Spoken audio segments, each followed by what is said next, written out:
Hi friends, it's Katie. I know we are almost a month into 2020, but as I've been thinking about the books that I really want to prioritize this year, I decided it's still worth it to put out a video talking about it for a little bit of accountability, because otherwise I might not get to these books. I have a history of doing videos like this and not actually reading the books, like my 5-star predictions video that I put out 2 years ago, 3 years ago.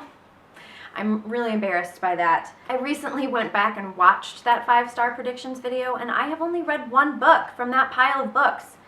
So will I get to the end of 2020 and have only read one of the books from this pile?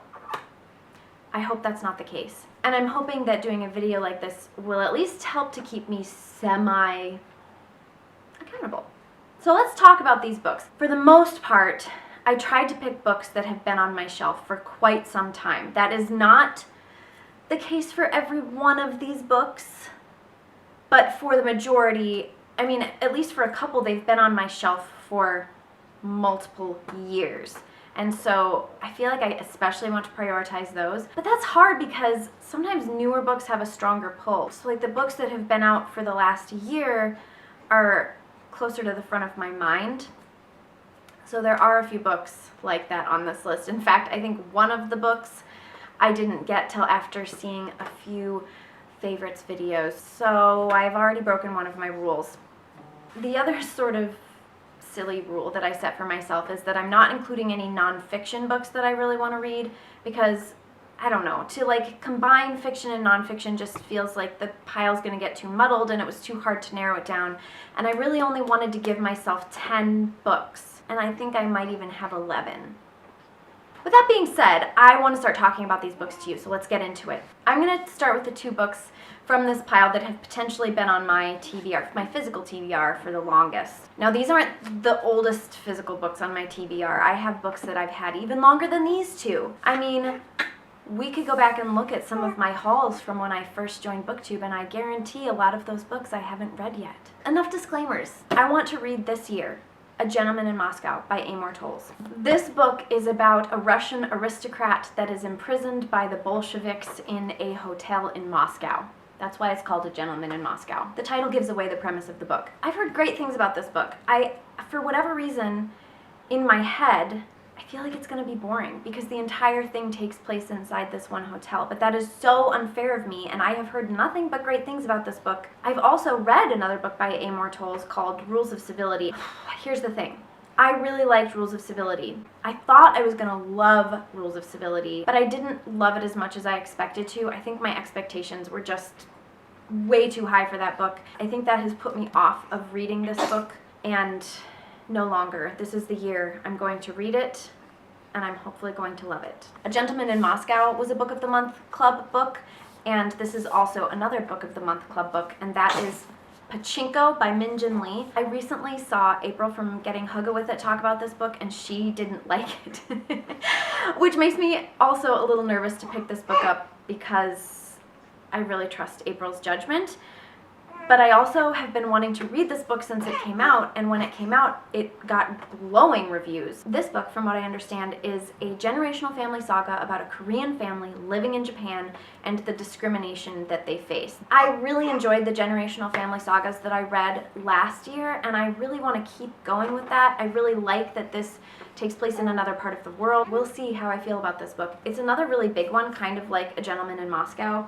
I don't know if I said that A Gentleman in Moscow was really big, but it's big, and so is this one. And I think those are also some things that have kept me from picking up these books. Like I said, though, this year's the year. I think another theme is that a lot of these are historical fiction, and I always say that I love historical fiction, and then I never pick it up. So I have a ton of historical fiction on my shelf that I haven't read. And how can I say that I love historical fiction if I don't pick it up to read it? You guys can hear baby coos. Marigold is lying off to the side of the camera. This is another book that came out a couple years ago, another book I've had on my shelf for a couple years. It's another historical fiction book, Before We Were Yours by Lisa Wingate. This historical fiction book is based on like an actual person, real events. This book follows the fates of 5 children who live on their family's shanty boat on the Mississippi. One day they are abducted and put up for adoption. Georgia Tann was a real person who would steal children from poor families and sell them to wealthy families, which is just unbelievably horrific. I think this book is going to rip my gentle heart out of my body. I have a mystery next that has been very popular on BookTube and Instagram over the last couple years. The 7.5 Deaths of Evelyn Hardcastle. This book cracks me up because I have 3 books on my shelf that all have some sort of variation or very, very similar title names. I have, of course, The 7.5 Husbands. No. See, I already did it. They're so similar. There's The 7.5 Deaths of Evelyn Hardcastle, The 7 Husbands of Evelyn Hugo, and then I also have The 7 Lives of... I can't remember the name of the 3rd book. I had to go get the book because it was just going to drive me crazy that I couldn't remember the title of it. It's The 7 or 8 Deaths of Stella Fortuna, which I almost put on this list, but I didn't. Count this as an extra. I would like to read this book. This is another generational family saga, I think.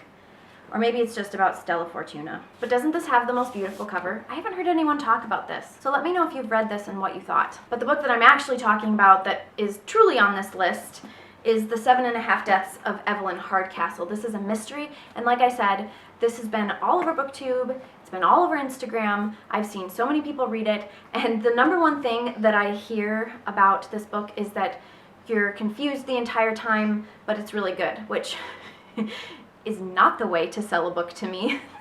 However, maybe it is because I really want to read it. So this woman named Evelyn Hardcastle is murdered at a party or in a house with lots of people, and this man who's trying to solve this murder wakes up every day in another body of one of the guests and has to figure out what happened to Evelyn Hardcastle.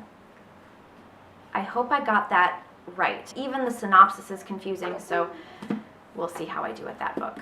A classic that has been on my TBR for years, and that I can't believe I haven't read yet, is North and South by Elizabeth Gaskell. I want to read this classic so bad. Like, why haven't I read this yet? I read Wives and Daughters by Elizabeth Gaskell. Coming up this spring, it will have been 2 years. I loved Wives and Daughters. I don't know whether I'm going to love North and South more than I love Wives and Daughters, but I know I'm going to love North and South. This book is about a young woman, Margaret Hale. I was right. Margaret Hale, who moves from London. No, she moves from the country to northern England. All you can see is the top of my bald baby, but she needs to sit with me. Okay, she develops a sense of social justice. She falls passionately in love with a man named John Thornton. Not passionately in love. Apparently they have a turbulent relationship. I don't know where I'm coming up with this. It's a little bit of a love story, a turbulent love affair, if you will. I know I'm gonna love it. I own I think a BBC production of North and South that I've been dying to watch. It is critically acclaimed, I think. I'm just making things up now. Anyway, I am not gonna watch that until I read this book. Katie, get on it. I wanted to read this this past Victober, but I was so sick in my pregnancy that a classic just didn't sound like something I was going to be able to focus on. So this is the year. Every other book I have in this pile was released in the last year, I think. All right, I was wrong. This is a middle grade novel. It's called Until Tomorrow, Mr. Marsworth, and it came out in 2018. From the cover of this book, you would not think it would be great. I mean, this isn't the worst cover in the world, but I wouldn't look at this and say, wow, that's a middle grade book that I want to pick up. This is an epistolary novel about a little girl, and I can't remember the little girl's name, Renee Kelly. It takes place in the 60s, another historical fiction that takes place during the Vietnam War. I believe Renee's brother has been drafted or is already fighting in the Vietnam War, and she has to move to live in with her grandmother. I think tragically she was orphaned, and she starts a paper route, and she befriends through letters this recluse who lives in her neighborhood named Mr. Marsworth. I have heard this book is incredible. I cannot wait to read it. One of my good friends on Instagram, her name is Kathleen, she talked about this book nonstop last year, and I'm just dying to pick this up. I can't wait. Okay, wrong again. This next book came out in 2017. It's called We Were the Lucky Ones by Georgia Hunter. And I bought this book sometime in the last month. No, I think I got it before Christmas. I don't remember. It wasn't that long ago that I got it. I got it because my friends Krista from Books and Jams and Bree from Call Me After Coffee, they both read this book last year and also loved it, raved about it.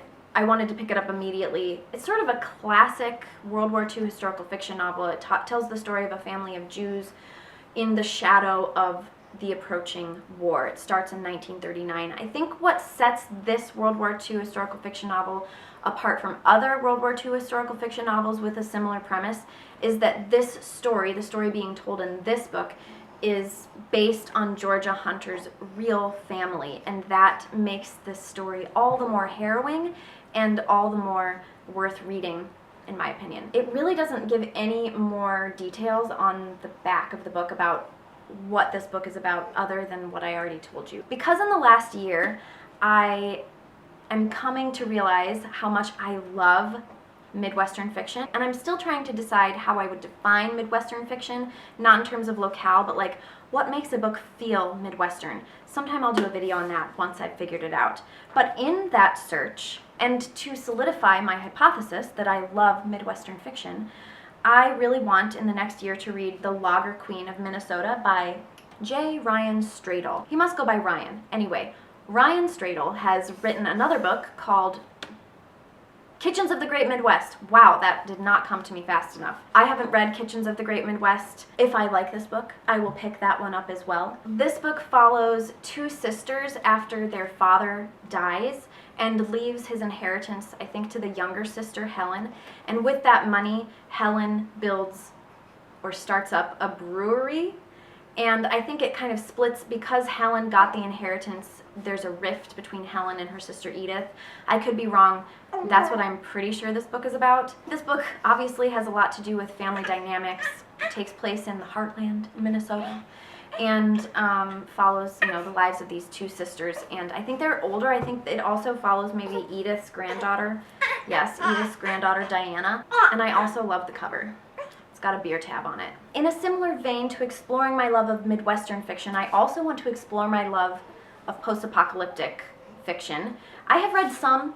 I haven't read as much as I like to think I have, and this book came out last year, and first of all, it has an amazing cover. It's called After the Flood by Cassandra Montag. I really want to read this. I think it's probably going to be another one that rips my heart out because it is about a mother in search of her daughter who was, I think, taken by her husband when the apocalypse happened. So in this iteration of the apocalypse, the coastal cities and the heartland, like everywhere in between the coasts, have basically been flooded except for mountain peaks.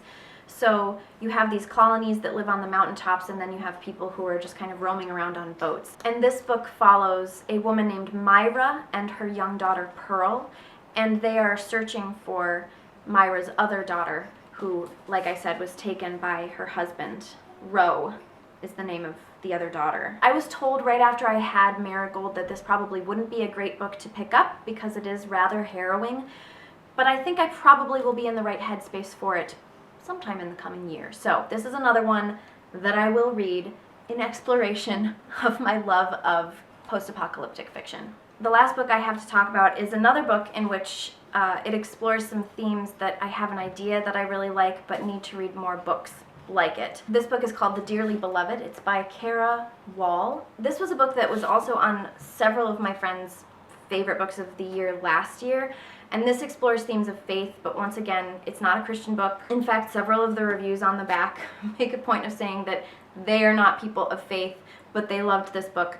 So while it explores those themes, I think it's accessible to many people from many walks of life and many different faith backgrounds or lack thereof. This book follows two couples. I think it starts in the 60s, and these two couples, or at least the men in these couples, have a very turbulent relationship. They're both connected through their stewarding of an historical Presbyterian church in Chicago I don't actually know where this takes place, but I think it's in Chicago. Nevertheless, it follows these two couples through decades of their relationship, their friendship, their marriages, etc., etc., and I have heard amazing things about this book. I cannot wait to read it. This is like tops on my list because I just have this sneaking suspicion that I'm gonna love it, that it's just gonna be another favorite, that it will be a favorite of 2020, which is why it's on this stack.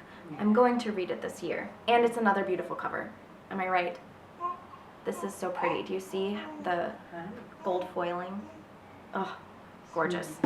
So those are 10 books. Was it 10 or 11? Now I don't remember. We'll say 10 and a half. 10 and a half books that I haven't read, that have been on my shelf, some of them for a very long time, that I would like to prioritize and read in 2020. Keep me accountable, BookTube. I'm going to read these books. That's all for today. I'll see you in another video soon. Bye!